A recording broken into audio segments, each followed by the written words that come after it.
तो वंदे मातरम, भारत माता की जय। झंडा ऊंचा रहे हमारा। मैं एक सूबेदार मेजर ओम प्रकाश द्वारा की भारतीय सेना। कहते हैं ना दोस्तों, बेवकूफ़ से समझदार दुश्मन काफ़ी अच्छा होता है। ठीक है, बेवकूफ़ से समझदार दुश्मन काफ़ी अच्छा होता है। हमारे देश में ना पत्रकारों को देश का चौथा स्तंभ कहा जाता था यार। कि चौथा स्तंभ कहते थे यार इसको, मतलब एक बहुत बड़ी रीढ़ माना जाता था पत्रकार को। लेकिन अभी कुछ पत्रकार ऐसे हो गए इस देश के अंदर, जो देश के पतन में जो है सर्वोपरि सबसे आगे युद्ध स्तर पर भाग ले रहे हैं। और वो चीज़ दिखाना चाहते हैं जो हम देखना चाहते हैं। ठीक है, ये चीज़ वो पिक्चर हमें फेस करने की कोशिश करते हैं और हमको हमारा ध्यान बढ़ने की कोशिश करते हैं। जो चीज़ हम देखना चाहते हैं कि हाँ यार ऐसा हो रहा होगा, हो सकता है ऐसा हो रहा हो, मीडिया बोल रही है तो ये बातें सही होंगी। और ये लोग तो फिल्टर करते हैं और ये सच के साथ है, देश के साथ है, तिरंगे के साथ है। ठीक है, ये तो देश के नाम पर अपनी जान तक कुर्बान कर सकते हैं। ये तो मीडिया ही है, देश का चौथा स्तंभ है। ये तो बहुत बढ़िया काम करते होगा, लेकिन दोस्तों ये आपकी भूल है। ठीक है, जब जो चैनलों में दिखाया जाता है वैसा कुछ भी नहीं होता, होता कुछ है और दिखाया कुछ और भी जाता है। ठीक है, ये लोग ना इसमें जो है गोदी मीडिया का बहुत बड़ा हाथ है। ऐसे ऐसे दरिंदे पत्रकार हमारे देश के अंदर हो गए जिनको कोरोना की मार पे करोड़ों लोग मर गए हैं। ठीक है, करोड़ों लोग बीमार है, करोड़ों लोग मर गए, इनको नज़र नहीं आता है कितने लोगों की हत्या हो जाती है, कितने लोगों का रेप हो जाता है, किस तरीके से सेना का अपमान किया जाता है, किस तरह से टोल प्लाजा से लेके कहाँ कहाँ पे पुलिस द्वारा इंडियन आर्मी के सोल्जर का उत्पीड़न किया जाता है, चाहे वो छुट्टी पर चाहे कहीं हो। ये वो चीज़ें नहीं दिखाते। इनके दिमाग सिर में ना जू भी नहीं रखती है, चाहे वो प्रधानमंत्री हो, चाहे chief of the army staff हो, चाहे सीडीएस हो, चाहे गृह मंत्री हो, राष्ट्रपति हो, मोदी हो, कोई हो ना, किसी को कोई फर्क नहीं पड़ता दोस्तों। ये सिर्फ इस्तेमाल किया जा रहा है हम लोगों को और कुछ नहीं होता। ठीक है, आपने देखा होगा कि अभी कहते हैं एक्स सोल्जर रेशम सिंह के साथ कितना बड़ा कांड हुआ था। उसके कहते हैं तेल लगा के डंडा पीछे भी डाल दिया गया था। ठीक है, डाल दिया गया था। और उसके 80 साल की माँ के सामने उन दोनों को पीलीभीत की जो घटना थी, ठीक है, राम नरेश जो भड़वा इंस्पेक्टर था, अभी सस्पेंड किया। क्या ये उनकी सजा सिर्फ इतनी है? इंडियन आर्मी का स्वाभिमान गया, तिरंगे की शान गई, इनको कोई फर्क नहीं पड़ता, इनकी तरफ से कोई बयान नहीं आता है? क्या chief of the army staff की जवाबदारी नहीं बनती है? क्या सीनियर अफसर साहिबान लोगों की जवाबदारी नहीं बनती जो इंडियन आर्मी का ड्रेस पहन के घमंड से वहाँ पे बैठे पड़े? क्या उन लोगों को शर्म आई या नहीं आई है? क्या सीडीएस की जवाबदारी नहीं बनती कि इंडियन आर्मी के सोल्जर का पूरे देश में बाहर जाके विदेशों से भी यहाँ फ़ोन आ रहे कि क्या हुआ, क्या किस तरीके से हुआ, ऐसा क्यों हुआ, बहुत गलत हुआ करके ऐसे हादसे इसके बारे में पूरी दुनिया को पता है। लेकिन क्या इनके मुंह में दही जमा हुआ है? दही जमा के अपने मुंह पे क्या रायता खाने के प्लान में हो तुम लोग? हैं? तुम लोग शर्म आती है? राजनाथ सिंह जी आप कहते हैं रक्षा मंत्री होके, गृह मंत्री अमित शाह, देश का प्रधानमंत्री मोदी हैं, तुम लोगों को जरा भी इस नाम की कोई नाम की किसी चीज़ की शर्म है? हैं? इस देश में कितना बड़ा तांडव मचा हुआ। कोरोना काल के अंदर किस तरह से लोग बुरी तरह मर रहे हैं, कि लोगों को वेंटिलेटर मिल रहा है, किसी को आईसीयू नहीं मिल रहा है, किसी को कुछ भी नहीं मिल रहा है। ठीक है, तुम लोगों ने इस तरह कोई, आपके हॉस्पिटल पूरे बीमार है, ना का रेमडेसिविर इंजेक्शन आपके पास है, ना आईसीयू है, ना आपका बेड है, ना चारपाई है, ना अस्पताल है, ना कमरे हैं, ना हॉस्पिटल है। ठीक है, भारत पाकिस्तान कर करके तुमने देश को बर्बाद कर दिया। देश को ना क्या कहते हैं, धर्मों में बांट के ना इस देश की बुरी हालत कर दी है। और इस देश की बुरी हालत करने में ना सर आप लोगों का बहुत बड़ा हाथ है, क्योंकि आपने कोरोना काल के अंदर ना तो कोई विजिट किया, ना किसी हॉस्पिटल सर्वे किया, ना आप लोगों ने गरीब लोगों की व्यथा को सुना। लोग किस तरह से मर रहे हैं, तड़प रहे हैं, और कोरोना की मार पे किस तरह से पुलिस के डंडे रोडों पे खा रहे हैं। कोई चुपचाप जाके कहीं भंडारा टाइप का कहीं हो रहा, कहीं खाना फ्री का मिला, वहाँ लाके खाना लाए और अपने बच्चों की आग चुपचाप लाए, वहाँ पे पुलिस के डंडों की उसकी मार खानी पड़ रही है। किस दरिंदे से पुलिस वाले डंडों का इस्तेमाल कर रहे हैं? इनको मारने की छूट किसने दी है? क्या इनको आदेश मिला हुआ है मोदी की तरफ से कि कहते हैं सबके पिछवाड़े लाल कर दो, इनको मार मार के इनको खत्म कर दो? कोरोना में तो स्ट्रेंथ बढ़ी गई है। ठीक है, 2 लाख से ऊपर मर चुके हैं, पूरा वर्ल्ड में रिकॉर्ड बनाया है। अमेरिका से जरा पीछे, उसका भी रिकॉर्ड हम इंडिया वाले तोड़ने वाले हैं। तो इन लोगों ने मतलब गरीबों को ठेले उठे दो। सब्जी वहाँ के कहते हैं नगर पालिका विभाग का वहाँ का आता है, और वो सब्जी गरीब गरीब लोगों की सब्जियाँ उठा के क्या है अपने ठेले में डाल दिया, तो ठेले के ठेले जमा कर दे रहे हैं। वो बच्चे अगर कुछ कमा के कुछ खाना चाहते हैं, उसको तुम कुछ करने नहीं दे रहे हो हैं? या तो तुम्हारी औकात इतनी बड़ी होती है, तुम इतने, तुम्हारे में इतना दम होता कि तुम हर किसी के घर पे लॉकडाउन से पहले वहाँ राशन पहुँचा चुके होते, सब कुछ कर चुके होते। उसके बावजूद अगर वो बंदा बाहर निकल रहा होता तो हम उसकी मस्ती मारते। पेट की आग बुझाने के लिए, बच्चों की भूख को शांत करने के लिए, जो बच्चे भूख में सो नहीं पा रहे, तड़प रहे, अंदर कमरों में बैठ के कमरों में रो रहे हैं, वो लोग अगर बाहर निकल के कुछ रोटी का बंदोबस्त करने के चक्कर में रह रहे हैं, तो उनके लिए भी जो पुलिस वाले जो है ब्रह्म राक्षस बन के वहाँ पे खड़े होकर पिछवाड़ा लाल करने में बिल्कुल दबा दब डंडे। सोशल मीडिया में 1000 वीडियो तो मैंने भी सेव करके रख दिया है। ठीक है। अभी तक के टोटल वीडियो मेरे 1000 से ऊपर सीज गए, जिसमें पुलिस की दरिंदगी बुरी तरह से लोगों के सामने नजर आई है। किस तरह से परसों एक डीएम ने चांटा मारा था, किस तरह शादी के अंदर कांड होता, किस तरह से पुलिस वाले लोगों को पीट रहे, किसी थप्पड़ पे थप्पड़, किसी पे लात चलाई जा रही है, किस तरह से डंडे तेल पिलाए डंडों से पिछवाड़ा लाल किया जा रहा है गरीब जनता का। सोशल मीडिया के अंदर एक भी वीडियो ऐसा वायरल हुआ है जिंदगी के अंदर कि जिसपे किसी अमीर आदमी को मारा जाए, किसी बिजनेसमैन को मारा जाए, किसी बड़ी गाड़ी को रोका गया हो। है तुमसे ऑटो वाला रुकता है, परसों एक ऑटो वाले को रोका पुलिस वाले ने और डंडे मारते जा रहा है। पुलिस क्या ऑटो लोग रोकने का तमीज़ नहीं है पुलिस वाले को? है उसके अंदर यात्री बैठे, कुछ लोग बैठे हुए, उसका डंडे पे डंडे। तो ऑटो तुम्हारी, तुम लोग ना सिर्फ ऑटो वालों को ही मार सकते हो भाई। है कि मानवता है नहीं तुम्हारे माँ बहन वगैरह, तुम लोगों को उनकी तो इज्जत का शर्म तो है नहीं, तुम्हारे घर में बच्चे तो है नहीं। है तुम्हारे दिल में दर्द नाम की कोई चीज़ नहीं कि एक गरीब इंसान 50 रुपये कमा लेगा तो घर ले जाएगा तो कुछ आटा चावल ले लेगा। तुम लोग क्या गवर्नमेंट आटा चावल दे रही है? दोस्तों अब इस मुद्दे बात है, इनके बात कहूँगा तो पूरा महाभारत खत्म हो जाएगा। तो इसमें जो ये देश के ये पत्रकार है ना, ये ठीक है, जिनको मैं गोदी मीडिया का संज्ञा देता हूँ, जो हमें वो चीज़ दिखाने की कोशिश करते हैं, ये सोचते हैं कि ओवरलैप हो जाए और जो इनकी कमजोरियाँ है गवर्नमेंट की वो हमारे सामने ना आ पाए। ठीक है, कुछ भक्त ऐसे हैं जो पैसे लेके भी इसमें लगे हुए रहते हैं और इनको कोई मतलब नहीं, देश से मतलब नहीं, अपने परिवार से मतलब, माँ बाप से कोई मतलब नहीं, लोगों के माँ बाप से कोई मतलब नहीं। कोई मर रहा तड़प रहा, किस तरह से हत्या हो रही है, किसी लोगों का एक हॉस्पिटल में पूरा गला काट के रख दिया उसका, लोगों को पता ही नहीं चला, किसे पार्ट शरीर के पार्ट निकाल लिए जा रहे हैं, किस तरीके से हॉस्पिटल के बाहर लोग बिना ऑक्सीजन के मर गए हैं और ऑक्सीजन की कालाबाजारी हो रही है। ठीक है, रेडिएशन की कालाबाजारी हो रही है, लाखों के रुपए में इंजेक्शन बिक रहे हैं, लाखों में बेड बिक रहे हैं और डॉक्टर मतलब कमाई का एक बहुत बड़ा धंधा बना दिया। दलालों की एक बहुत बड़ी रेल कहते हैं खड़ा हो गया, एक पूरा काफिला खड़ा हो गया जो इसमें पैसा कमाने लगा है। ठीक है, जिसकी एम्बुलेंस से नहीं है तो वो भी एम्बुलेंस से पास करा के एम्बुलेंस में मन मर्जी 25-25 किलोमीटर के बीच में 25,000 रुपये गरीब इंसान से चेप दे रहे हैं लोग। कितनी शर्म है इस देश के अंदर ना।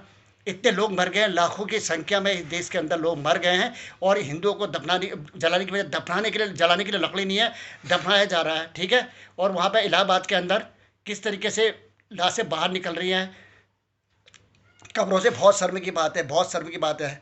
ठीक है, दिल दहलने वाला मंजर है। उसके बाद भी लोग ये मानने को तैयार है कि गोदी मीडिया जो है और ये प्रधानमंत्री, देश का प्रधानमंत्री किस तरीके से जुल्म में कस कस के लोगों को बेवकूफ़ बना रहा, दीदी वो दीदी करके फलाना करके हवाई जहाज में बैठा के सपने, बुलेट ट्रेन में सपने दिखाने के सपने। ठीक है, और उसके बाद स्मार्ट सिटी बनाने के सपने। ठीक है, 2 करोड़ से 25 करोड़ नौकरियां देने के सपने।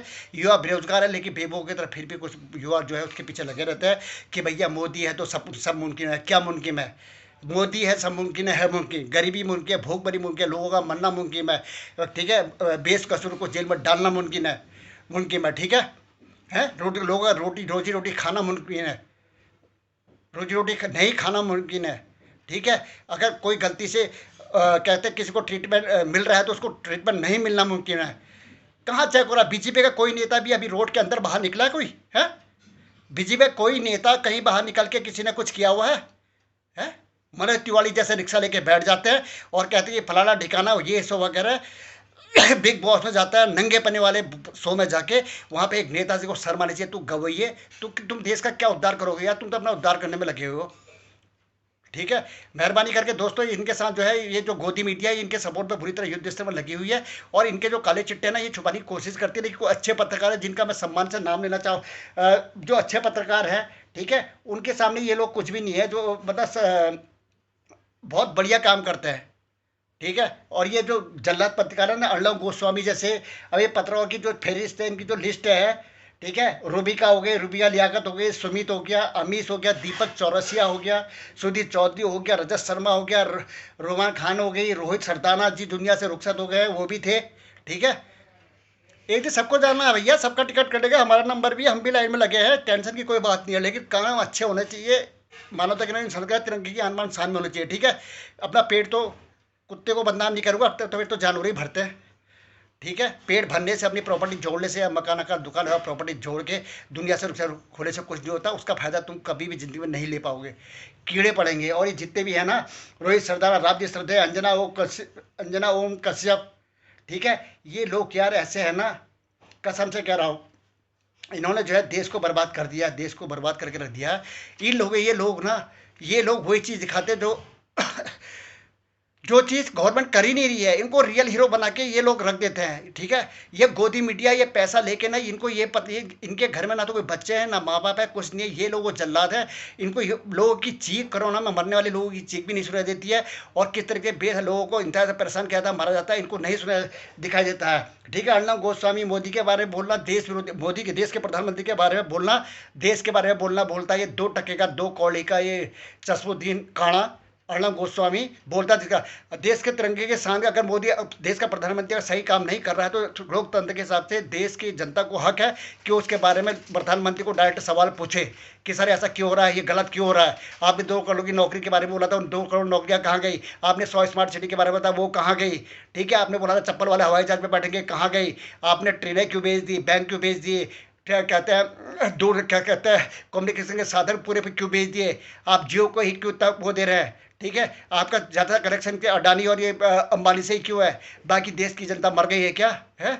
बस में बाकी कहते 135 करोड़ की जनता के अंदर क्या ये 2 ही लोग हैं, बाकी और कोई नहीं है आपके साथ हैं। ये लोगों ने देश को संभाला हुआ, ये देश को संभाला नहीं, इन्होंने देश को चूसा हुआ है, ठीक है। अब ये बोलता है कि अर्णब गोस्वामी मोदी के बारे में बोला देश विरोधी है। पप्पू यादव से बोल रहा था, पप्पू यादव मोदी से कुछ सवाल पूछ रहा था, तो ये बोलता है कि मोदी के बारे में बोलना देश के विरोधी। ये इतना नंबर 1 का चमचा भड़वा। सुशांत सिंह राजपूत पर मैंने सोचा, मेरे को लग रहा था यार इतना सीरियस सुशांत सिंह राजपूत केस में इस तरह से क्यों लगा है, क्योंकि वहाँ पे कांग्रेस थी, बीजेपी होती तो ये उसको उसको भी डाइवर्ट कर देता, अंडरग्राउंड कर देता। लेकिन ये भड़वा और कंगना, ठीक है, ये लोग जो है किस तरीके से उसका कहते हैं वहाँ मोदी की चमचागिरी में लगे हुए थे ना, मोदी की चमचागिरी में लगा ताकि इनको वहाँ ये कहता है कंगना को वहाँ से टिकट मिल जाए। इसको क्या लेना। ये कम्युनिटी तो बोलती थी कि किसान आंदोलन के अंदर जो बुढ़िया वहाँ के माता जी बुढ़िया आ रही है कि वो 100 रुपये में ये कहते हैं मिल जाती है, ऐसे बुढ़िया तो किराए पे, ठीक है। तो ऐसा करना, तो ऐसा ना 100 रुपये मिल जाती है, अपनी माँ को लेके ऐसा आंदोलन में शामिल कर लेना, हम उसको 200 रुपये दे देंगे,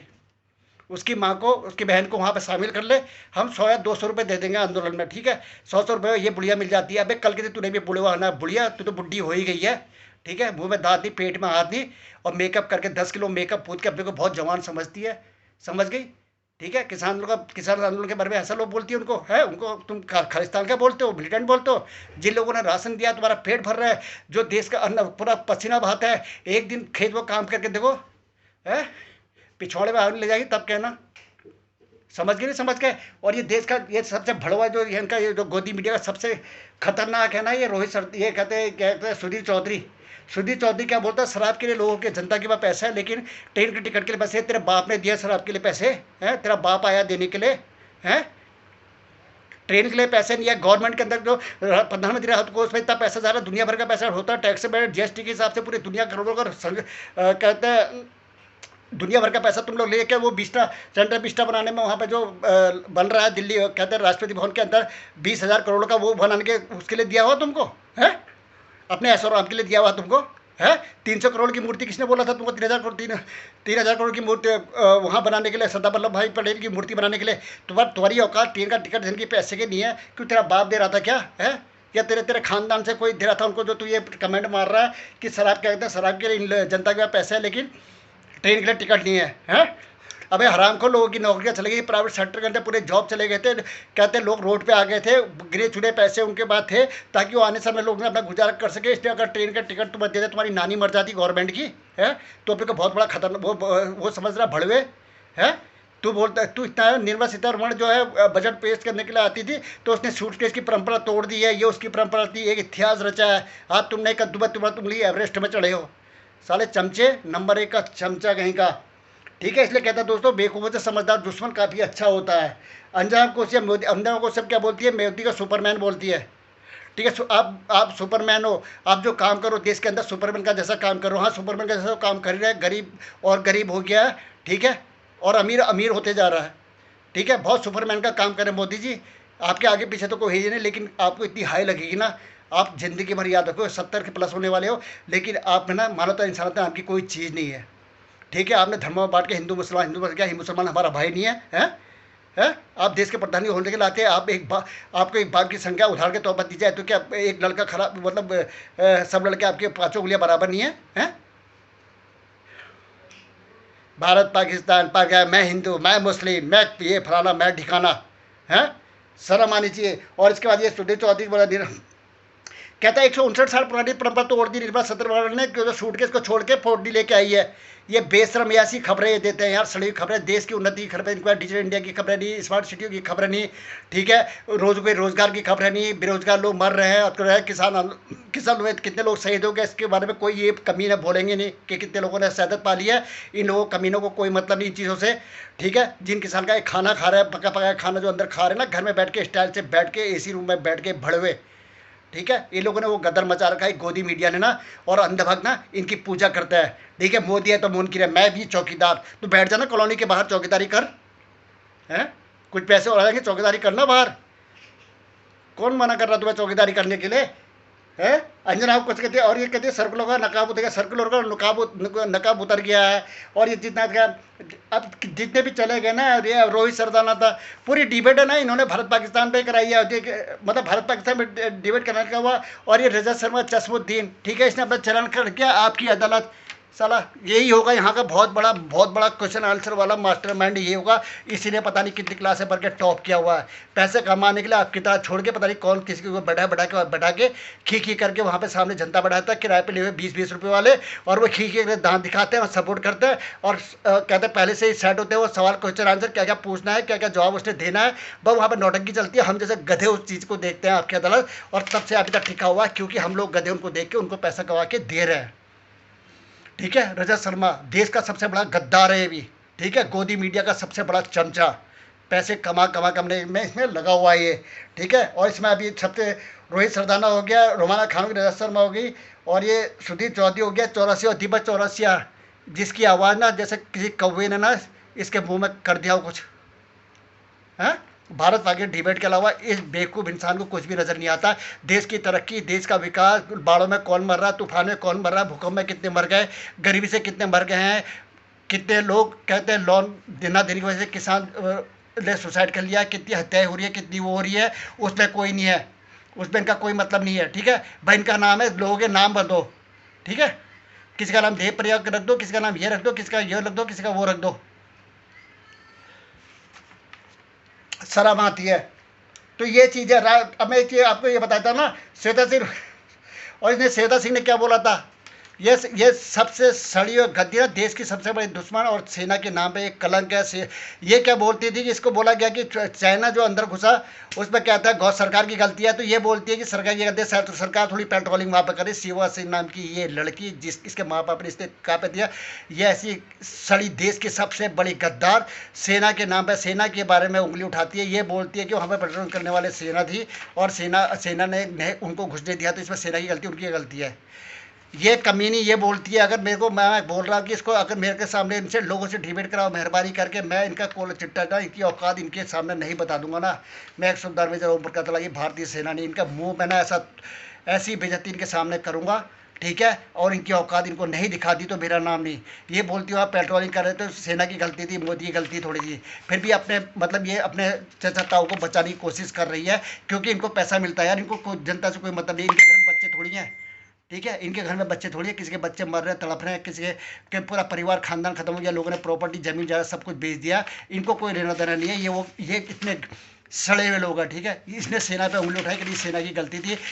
और मोदी जी से क्या बोलती है, चमची क्या बोलती है कि आप यार, हम तो इतना थक जाते हैं, आप कैसे, आप थकते नहीं हो। मोदी जी की चमचागिरी कर रही है, आप थकते नहीं होगे इनके इंटरव्यू लेते हुए। प्री प्लान सवाल होते हैं जिनका उत्तर पहले से बता दिया जाता है कि तुमने ये बोलना है और सवाल मेरा ये होगा, आप थकते नहीं हो। उसमें मोदी जी बड़ा ही करके हंस रहे हैं, मैं थकते नहीं हो, वो नहीं करता। अबे वो क्या करते हो, सेना एक दिन में 40 घंटे ड्यूटी करती है, समझ गए। पूरे 30 साल के अंदर 1.5 साल अगर घर में आती है सेना का जवान, ठीक है। सेना की शहादत को तुम लोग मजाक में लेते हो, उसके बारे में कितने जवान शहीद होते हैं तुम्हारे, एक भी तुम गोदी मीडिया ना, जितने भड़वे हो तुम बिकाओ, समझ गए। और जो लोग इनका समर्थन करते हैं ना, तुम लोग भी किसी से कम नहीं हो, समझ गए। तुम्हारी वजह से तुम लोगों को भी साला तुम्हारी भी हाय लगेगी, हाय। जिस तरह देश का जवान सीधा तिरंगे में लपेट के आता है पूरी ड्रेस के साथ ना, है, तुम लोगों ने कभी नहीं दिखाया होगा हमारे देश का जवान ये शहीद हुआ है और ये रियल हीरो है करके, कभी तुमने रियल हीरो नहीं माना होगा उसको, समझ गए। तुम तो वो दलाल हो, दल्ले हो, जो तुम्हें पैसा देगा वो तुम्हारे रियल हीरो है, इस चीज़ का याद रखना, ठीक है। शेखर तिवारी बहुत यार, ये कसम से कह रहा है, ये लोग वो है ना, ये भारत पाकिस्तान करा करा के इन्होंने वो इतनी डिविडेंड करा के पैसा कमाते हैं, पैसा कमा कमा के, और हम लोग उसमें इंटरेस्ट लेते हैं। हमें पाकिस्तान से क्या लेना यार, हैं। छोटी मोटी घुसे फाइटिंग चलते रहती है, उसका जवाब हम मुंह तोड़ जवाब देते रहते हैं। और हमेशा से इंडियन आर्मी टॉप में नंबर है, वर्ल्ड की नंबर 1 आर्मी है, तो हमेशा टॉप पे रहती है, इसमें घबराने की कोई ज़रूरत भी नहीं है, ठीक है। लेकिन ये जो है ना, जो हमारी सेना के, अब सेना इतने काम करती है, उसका मोरल डाउन करना है इन लोगों का, ठीक है। सीडीएस हो गया, chief of the army staff का हो गया, रक्षा मंत्री का, नरेंद्र मोदी का, राष्ट्रपति का, ये और ये जितने भी लोग हैं इन सब का पूरा वो होता है, जवाबदारी जाती है। जिस तरीके से इतने बड़े कांड हो रहे हैं, रेशम सिंह के पिछले पूरा डंडा डाल दिया गया, लेकिन किसी का भी कमेंट नहीं आया, ना किसी ने सजा के लिए बोला। सस्पेंड करना किसी समस्या का समाधान नहीं। अगर रेशम सिंह के उन गंडों को, ठीक है, 6-6 लोग के भड़वों को अगर सजा नहीं होगी ना सही तरीके से, तो आर्मी के जवान चैन से बैठने वाले नहीं हैं, ठीक है। टोल प्लाजा में गडकरी जी, आपको शर्म आनी चाहिए, शर्म, ठीक है। आप कलंक हो, मैं भी आपको कलंक, आपकी डीजल जाए भाड़ में, आप कुछ भी नहीं कर रहे हो, समझ गए। टोल प्लाजा के अंदर इंडियन आर्मी के जवान की किस तरीके से बेइज्जती होती है, वहाँ पे क्लियर नोटिफिकेशन था कि कहते हैं कि इंडियन आर्मी के जवान को कोई पास लागू नहीं है, कुछ लागू नहीं है। इंडियन आर्मी का जवान चाहे वो एक्स है, चाहे और सर्विस है, क्या वो सेना में नौकरी करके नहीं किया, सेना के से नौकरी करने के क्या रद्दी का टुकड़ा हो गया क्या? इंडियन आर्मी का सोल्जर नहीं है, कल की लड़ाई लगी, अगर सेना की जरूरत पड़ेगी तो क्या आप लोगों को हमारी जरूरत नहीं पड़ेगी, है? तो वहाँ पर आप लोगों का आदेश है क्लियर कि इनसे टोल लिया जाए और वो लिया जाए, और सर्विस से लेकर नॉन सर्विस तक सबसे टोल खींच दिया जाता है। और वहाँ टोल प्लाजा के गुंडे ना वहाँ पे जो है वहाँ पे बेतमीज़ी से पेश आते हैं। इंडिया आर्मी का सोल्जर इसलिए चुप रहता है कि ड्रेस की बदनामी ना हो, समझ गए, क्योंकि तुम लोग उसी को विलेन बना दोगे, हैं। गडकरी जी, तौत अंदर करो, डाइटिंग में रहो, और ज़रा सा ध्यान दो सेना के बारे में, ठीक है। सेना सर्वोपरि है, उसमें उसके बारे में सोचो ज़रा। तुम लोग कोई भी नहीं सोच रहा, देश का जो भी तुम लोग हो ना, अभी वर्तमान गवर्नमेंट में कुछ भी नहीं सोच रहे सेना के बारे में। सेना की इज्जत बेइज्जती जाए, कोई चाहे ट्रेन में बेइज्जती कर दे, कोई बस में बेइज्जती कर दे, कहीं भी बेइज्जती कर दे, आप उसको विलेन बना देना सेना के जवान को, ठीक है। उन पर कोई भी केस मत करना कि लोग गिड़गिड़ा रहे, कोई किसी पे गिड़गिड़ा रहा है, पुलिस वहाँ जाता, पुलिस में जाता, अभी कहते हैं कम्युनिटी देख के जाता है, वहाँ पर भी इसको रिस्पॉन्ड दिया जाता है, ठीक है। फौजी तो पागल होते हैं, हम पागल है, हम पागल है, देश के नाम पे पागल है, तिरंगे के नाम पे पागल है, समझ गए नहीं समझ गए। लेकिन तुम लोगों का क्या होगा, है? तुम ऊपर जाके क्या जवाब दोगे? है जवाब? नहीं है तो ठंडा पानी लियो और उसमें 2 टुकड़े बर्फ़ के और डाल के मुंह में डाल के मुंह में रुई ठूस लो, समझ गए। जय हिंद।